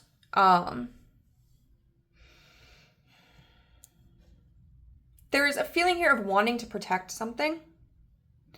So if this is a relationship, you do want to protect the relationship, I think. If this is an institution, you do want the success of that institution, but you're very limited in how you perceive what that success looks like or how to maintain the health of the relationship. You also just, I think, really want to hold your position. If you feel like you gain recognition and power and admiration and love and respect for being a mentor, for having the answers, for being disciplined, you're really holding on to that. That might be what makes you feel safe. And I think similarly to our previous scenario, there's a fear of betrayal here. There's a fear of betrayal at another person, like they're going to leave you, they're going to reject you, they're going to hurt you. Or that this dream, this creative adventure that you've embarked upon just is going to fail if you don't have complete control of it. And so you just have the habit. You're used to taking control of things. You don't let other people decide what direction to take it because you don't feel like you can trust what other people have to say. You're worried that they're going to drive it into the ground, or that it's not going to include the vision that you had for it, or that you're going to be left behind. Maybe that someone else will be seen as more knowledgeable, more capable, more loving, more giving, whatever it is, than you. And so it's kind of like you're scared to share the spotlight, or you're scared to be vulnerable. You're scared to have a true partnership because I don't think you even really know what that looks like. So it's almost kind of like the feeling of, I take control, and no matter what, I'm going to be fine. If the other person decides to F off, I'll still have myself. Right? So I can count on myself, or I'll make sure that this succeeds even if the other person isn't a part of the picture. If you have to share the spotlight, or you have to relinquish a little bit of control and be vulnerable, what if it hurts if the person leaves? Are they truly going to stay for you? Or are people, going to overlook your contribution to this? Are you going to become less important, less significant to the success of this? Okay, wow. And that's a lot to deal with, Like being hyper independent, group number 3, it's a real thing. Like there are a lot of times it deals with wounds and it deals with fears, right? So let's look at how you can start to address this. We've got the Pilgrim, the Page of Scrolls.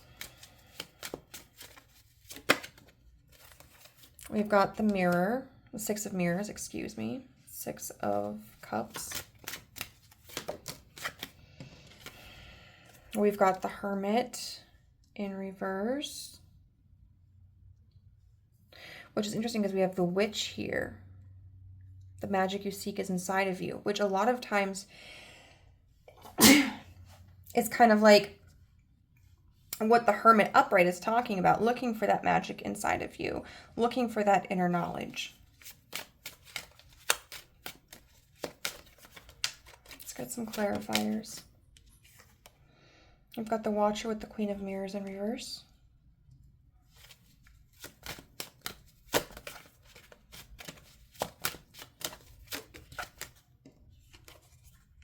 The Lovers in reverse.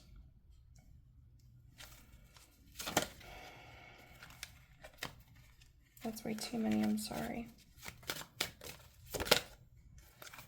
And the Two of Scrolls in reverse.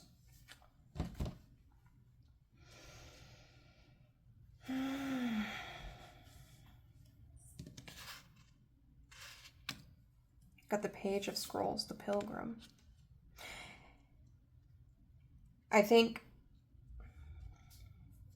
okay, let's try calling like we did last time.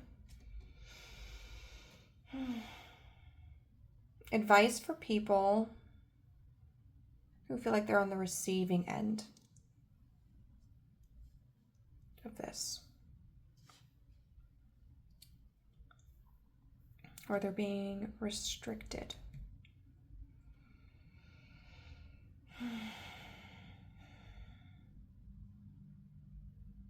For one, it's going to be important to communicate your negative experiences, but do so in a way that's calm, okay? Because the Page of Scrolls is the Page of Swords. And Swords is about using our intellect and discernment. A lot of times it can deal with things like writing, okay? So maybe writing down what it is you're feeling, whether that's just to gather your thoughts or to eventually share that letter, that text message, that email with somebody else. Sometimes it's easiest to prepare what we have to say before we actually present that information to another person. Because like I know for myself, if I don't really practice what I say sometimes, it just kind of all comes out in a jumbled mess, or I haven't had time to like calm myself down, and so I might be more emotional and aggressive in the way that I communicate, and that sometimes, a lot of the times, is not very conducive to finding a solution, you know, or to truly being heard.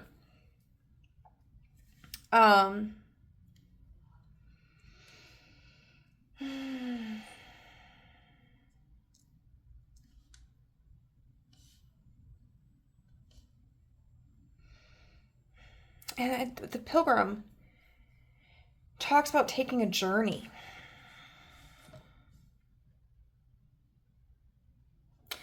I feel like for some of you, this is talking about mediation, right? Maybe going away on a vacation, a day spa, going out for coffee, somewhere where there's more of a neutral environment with the person that, if you're currently experiencing this, or somebody who that you've had this significant experience with in your life, if you're particularly connected to them, especially like if it's a family member. You know, taking them out to like a neutral setting where neither of you has a standing ground, and just having a conversation with them.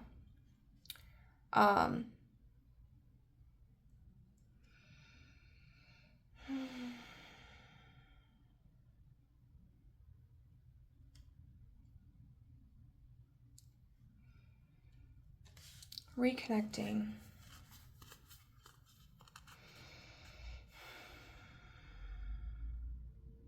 What were moments that you chose yourself?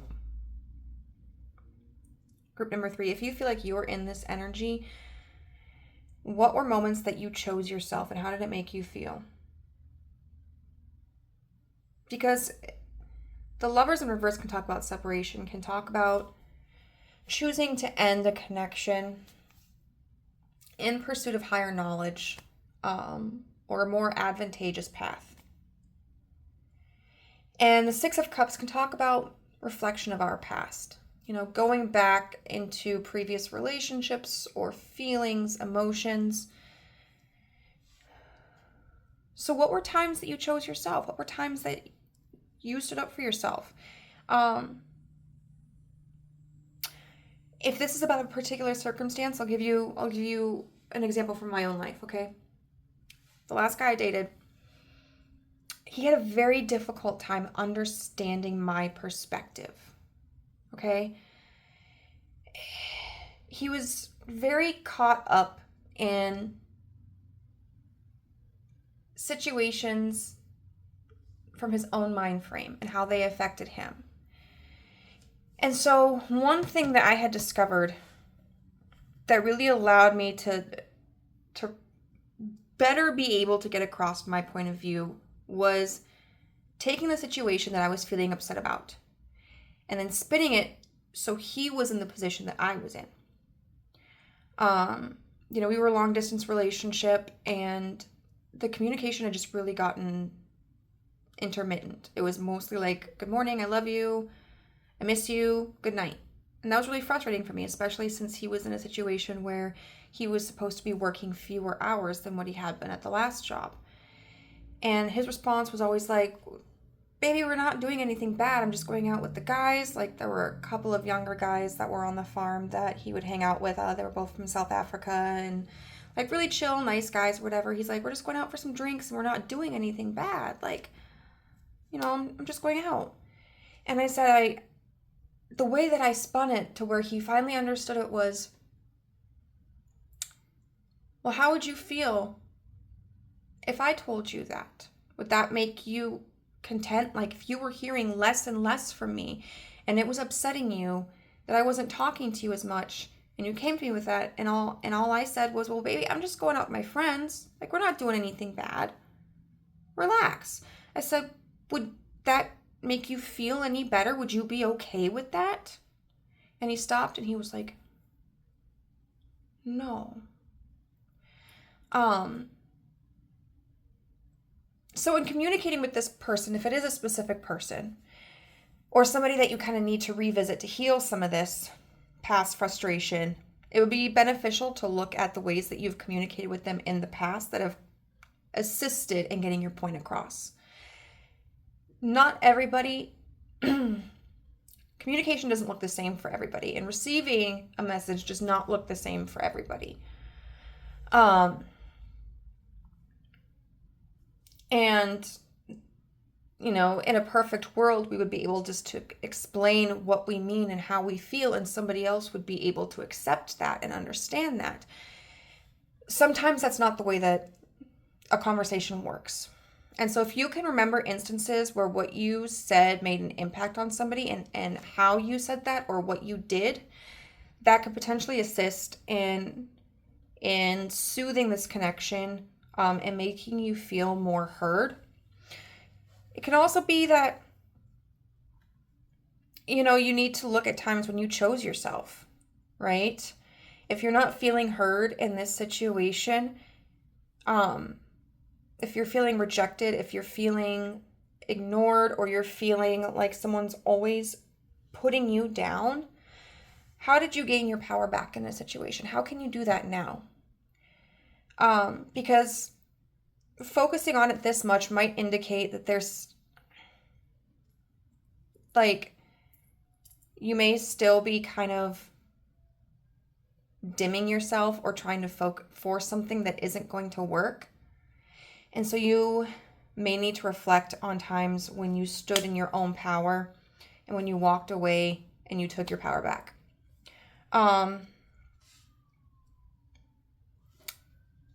And coming to the acceptance that not everybody is always going to see your perspective. Not everybody is always going to hold value in what you have to say and what you do. And thinking about, like, okay, is this a constant pattern in, like, a behavior of a single person? Because maybe that relationship isn't worth it. Am I finding that a lot of my relationships or experiences are following this pattern? You know, am I subconsciously choosing people that are less likely to accept me and less likely to hold value in me? Do I need to work on how I value myself? Do I need to work on putting myself into relationships and situations where I don't have to fight so hard to be seen?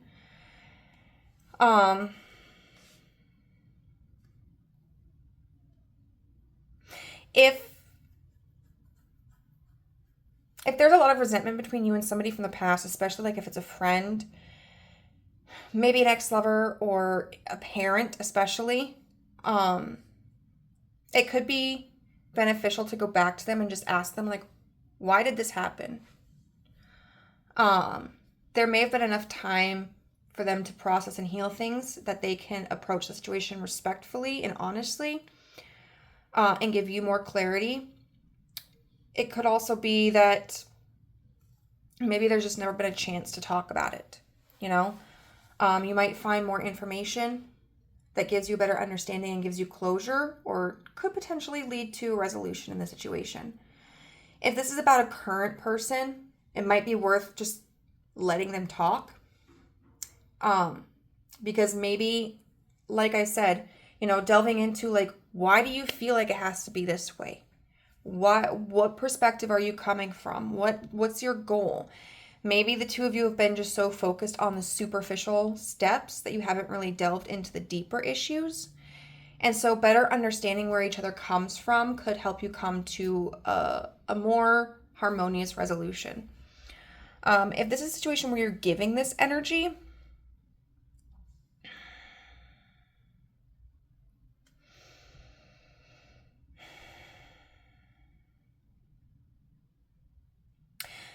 we've got a page here, which is the youngest of the court cards. And it's about thoughts and communication. It's clarified by a queen, which is a significantly older court card, right? And she's in reverse. This is the emotional card.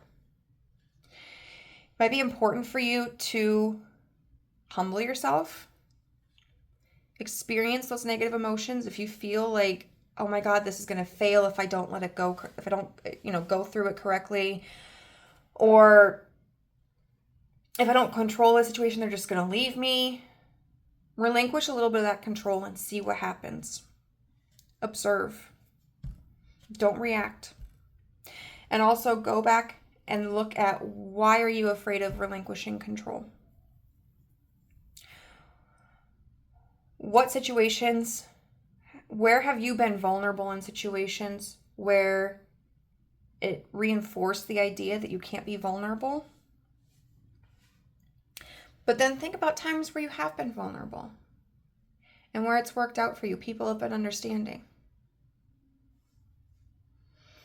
Was there anybody in your life who made you feel inferior for being vulnerable, or for having questions, for not taking initiative? Who do you hold resentments against and why? Who do you think holds resentments against you and why? This could be, I think also, with the Six of Cups and the Lovers in reverse, a call for you to maybe reconnect with some people that you cut off or who left. I mean, you don't have to force anything. But I kind of feel like this is an interview process, right? Like approaching situations and asking them, like, what was your perspective on this? How did you perceive me? Why did you perceive me that way? What were you trying to accomplish? What do you feel like the failure in this connection or in this idea, this business was? It's going to be hard because it's going to have you set aside your pride and approach them gently and genuinely. There are going to be people who don't want to talk to you.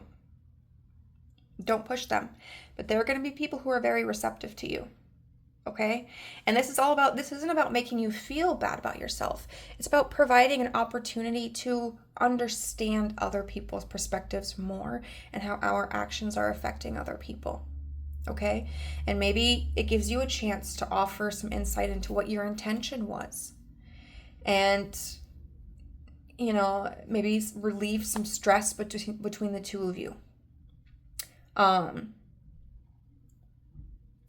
And then with the Hermit in reverse, with the Two of Scrolls in reverse,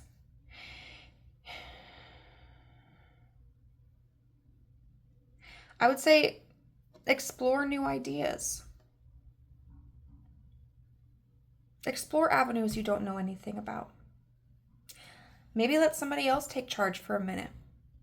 Let your partner choose what to eat for dinner.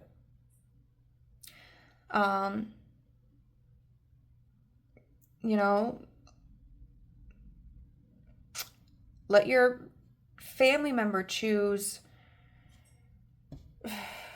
what time of the day to meet up. Let a friend choose what they want to wear. If this is like a business opportunity,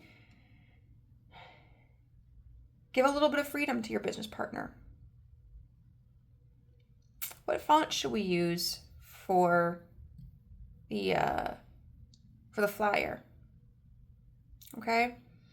What do you think the store layout should be? And I can feel you cringing with this, but it's gonna be okay. I promise you, it's going to be okay. It's okay not to know everything, and it's okay to let other people take the reins sometimes. If they need a day off, give it to them. All right? If they want to have a soda once in a while, let them drink it. If they need time to cool off, give them space.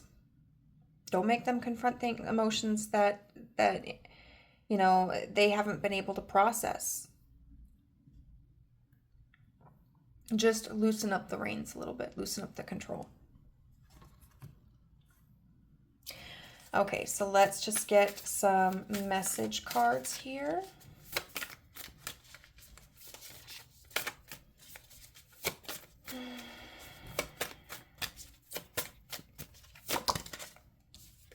Joy.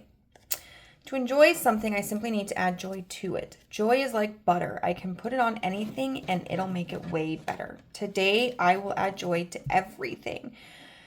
Really slather it on. Today, I'm the Orville Redenbacher of joy, and life's popcorn is about to get it. What's missing from this is joy. We're focusing too much on efficiency, on practicality. There's not enough joy in this situation.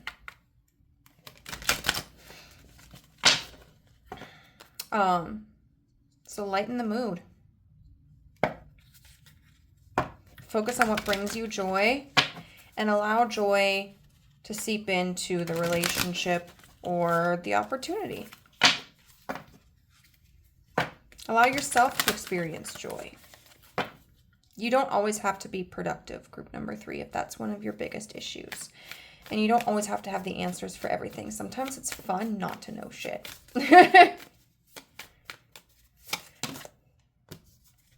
Okay, and look at this, like piercing the brain. The Illusion with card number 13.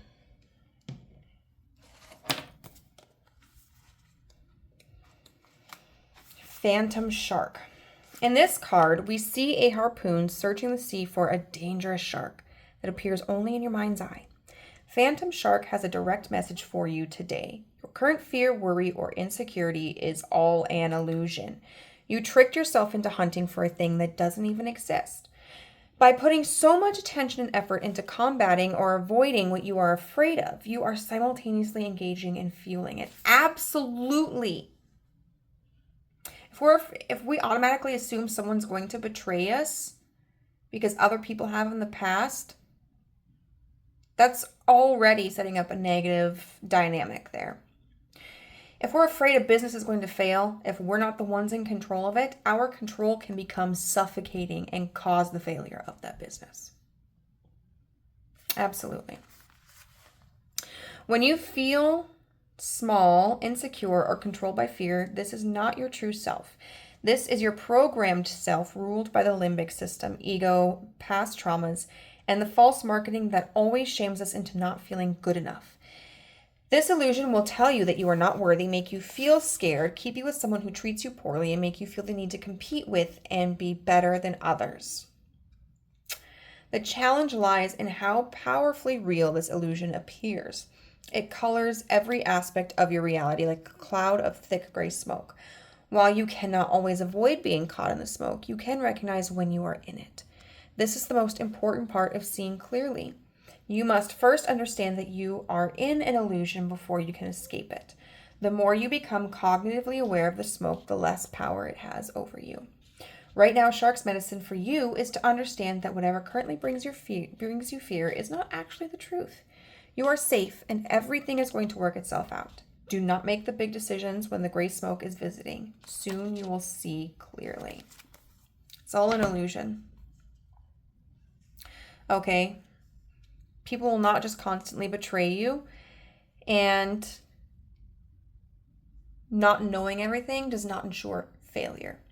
Okay, so group number 3, I hope that this reading resonated. If it did, please let me know how in the comment section down below. If you enjoyed the video, give it a thumbs up, and if you would like to be part of the family and have not done so, hit the subscribe button and the notification bell so you know whenever I upload a new video.